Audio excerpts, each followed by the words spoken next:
vojnu, takže teraz je tam svedčenie knižnica, Hradné múzeum a Maďarská národná galéria národnú históriu. Na tej budinskej strane sú aj veľmi pekné budovy, ako sa končí hrad a stromy. Toto celé, tento párčik sa volá Market Bazár, hradný bazár. Vzniklo ako také slávnostné zakončenie hradného kopca. Umelci tam mali rôzne galérie, potom tam bol mládežnícky fontány a podobne.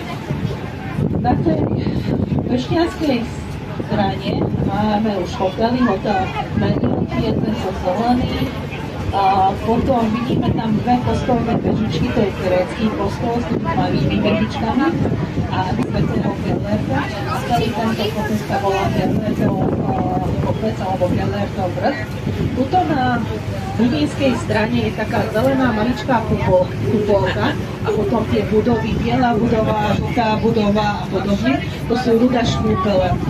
Tieto Rudaškúpele boli založené štúrkami, pomenovaní od arcibiskupa svätého Gellerta, o kráľovi Štefanovi vychovávali syna Šimika a keď král Štefan zomrel, tak nevediaci ľudia ho pochovajú v súde hodili dole do Dunaja a práve z tohto možná, že Gellerta si zomrel.